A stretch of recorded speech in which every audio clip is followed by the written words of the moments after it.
7:30 in the morning, just before the wind starts to pick up here in Desai. Goodbye, Guadeloupe. Should be a nice sail today. Beam reach 6 hours. It has been very interesting. It's been a nice place being in Guadeloupe, but also we need to move on now. So next stop will be Antigua, and we'll be there later today.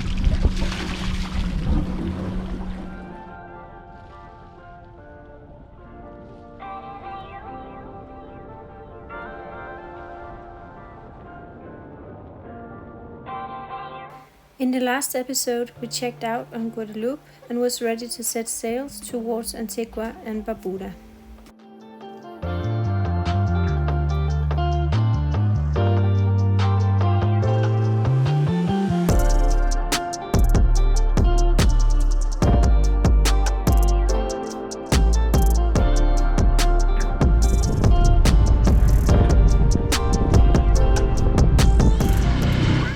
The plan was to visit Barbuda first. However, in order to visit Barbuda, we needed to check in on Antigua.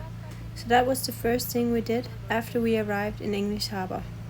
The check-in procedure is quite easy. It just takes a while, and it is expensive. We paid $150 for our group of 3. Flemming did the check-in, while Anton and I toured around Nilsson's dockyard and went to get groceries.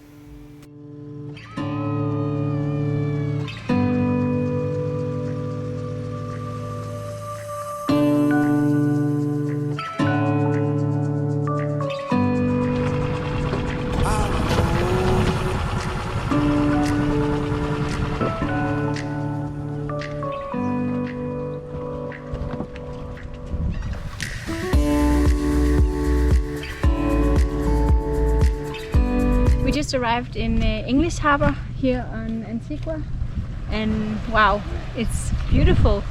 You have all the beautiful yachts in the background, and then it's an old harbour here, and it's been on the World Heritage List for 5 years, so it's definitely a place worth to see. So we're just gonna take a walk around it now and just see all the beautiful buildings here. And then just going to the supermarket as well, see if they have some food, because we're leaving for Barbuda tomorrow. So, and there's nowhere you can get groceries up there. So we need to just stock up a little bit before we go.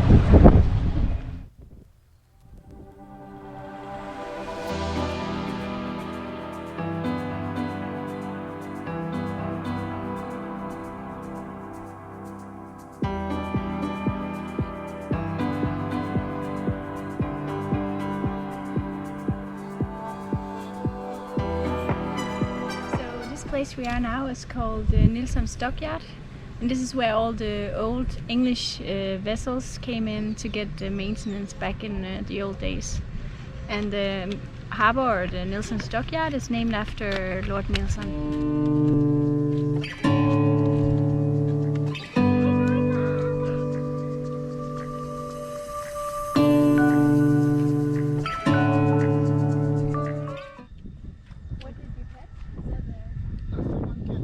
We see a lot of these local fishermen catch 1 or 2 fish just to be able to take it home for dinner. This man caught a mahi-mahi and was able to throw out all the pieces which the tapoons in the water were satisfied with. At first we thought it was sharks, but it was just huge tapoon fish. We got done with the check-in and headed back to the boat in order to leave Antigua the next day.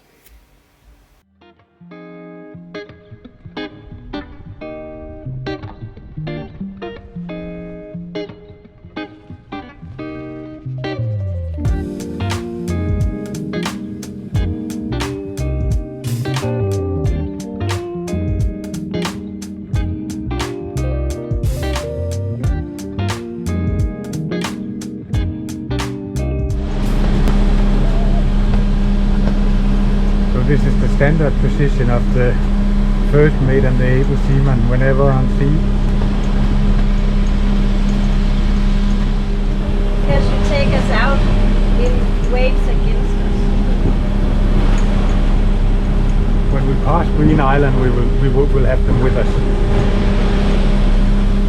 Yeah, so we left English Harbour approximately half an hour ago, and we are both we hoisted the sail, but we're also running the motor right now because we have the wind and the wave right against us. But I guess in half an hour we'll have reached or gained height enough to turn north and then be setting sail. We are a little doubtful whether we are going to stop at Green Island or whether we are going to continue to Barbuda. That depends a bit on the first mate and the able seaman's condition.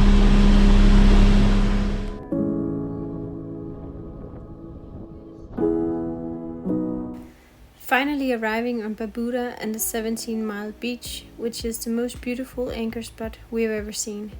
We also anchored on very shallow water, only 3 meters, and our draft is 2.45, so definitely not a place to be when it's windy.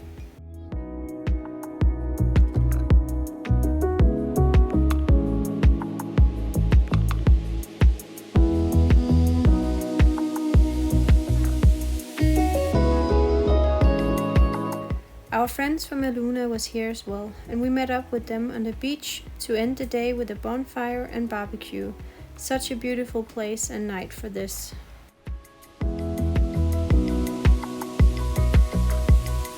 Good morning, 17 miles beach. This is really nice here in Barbuda. I mean, the water is just crystal clear blue. Large white beach. Barbuda is beautiful, but one of the first things we noticed after entering the beach the next day was the damaged building at the end of the beach. One of the sad examples of the Hurricane Irma that completely destroyed the island in 2017. This used to be a hotel and is now an abandoned and destroyed building. So sad.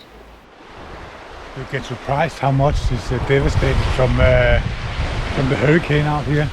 If you look at this hotel, it looks like it was probably almost new, a new building when the hurricane arrived, and that is what is left.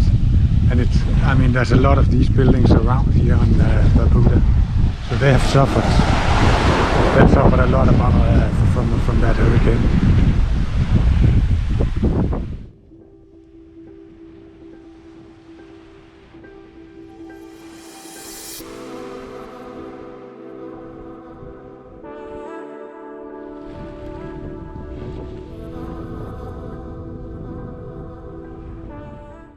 We had to leave the beach because of the wind picking up, so instead we anchored at Princess Diana's beach, which is also the most popular anchor spot on Barbuda. With the wind switching to north, Barbuda was not a good place to be in general. We were actually stuck on the boat for several days because it was impossible to dinghy to the beach, and with no dinghy dock in the area, it was hard to get to shore. Anton and I tried with the subboard, but got a big scare when a huge wave knocked us over and down to the wave. That was the only time we tried that. Instead we played games on the boat and cleaned the garage and got some good workouts in.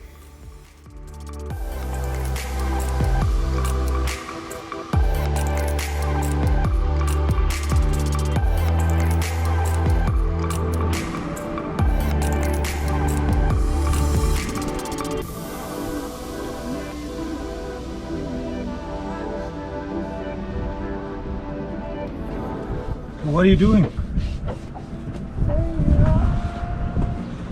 I'm cleaning out the garage because it's really dirty and we had a lot of stuff down here and we couldn't find our stuff, and yeah, we just needed it to be cleaned out and yeah, get all the stuff back in and kind of sort it out so we know where everything is.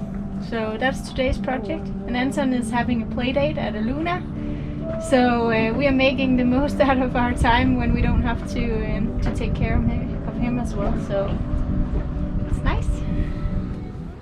Finally able to go back on the beach, and we all enjoyed the sand and the ability to move around after being stuck on the boat for a few days.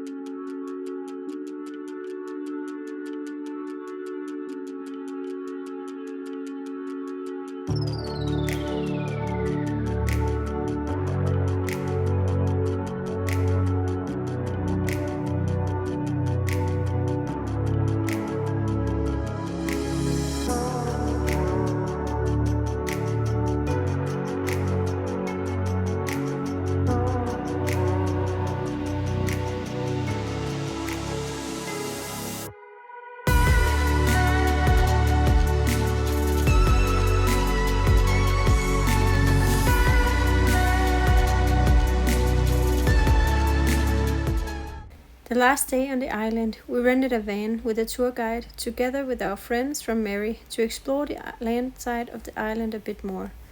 The contrasts were huge. First up was the restaurant Nobu that is owned by Robert De Niro, a famous restaurant the rich people fly to with helicopter from Antigua, and beautifully located out to the ocean.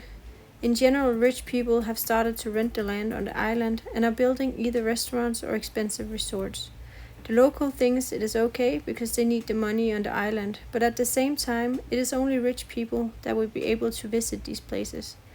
Driving further into the island, we started to see the huge damages from the hurricane in 2017. They are slowly recovering, but it is 5 years ago and most buildings are still destroyed and not being redone. 1,800 citizens, the total of the island's population, were evacuated that day. 1,500 of them are now back and living on the island.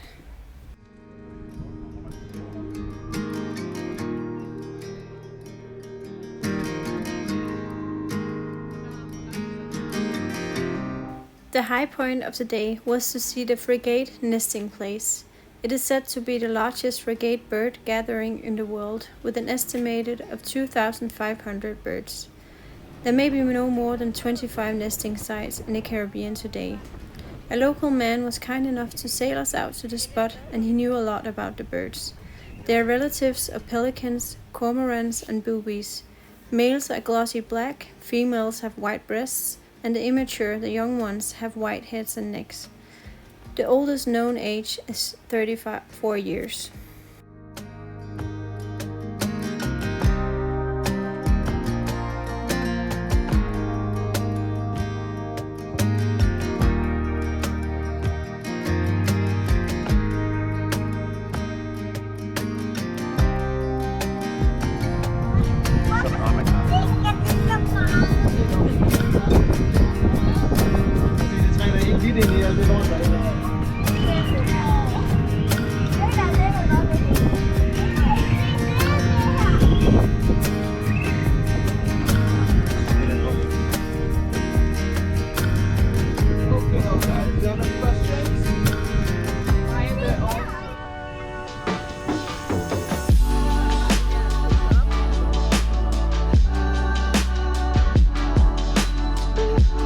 Last stop on the sightseeing day was the 2-foot bay cave. On the way there we had a flat tire, just when it started to rain.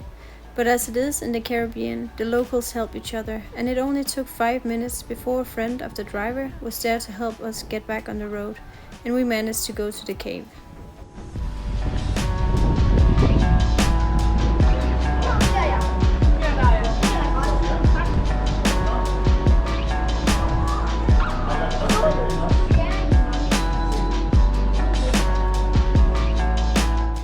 The view from the top was amazing. A very nice thing to see when visiting Barbuda, and one of the few things besides the beach that has not been affected by the hurricane.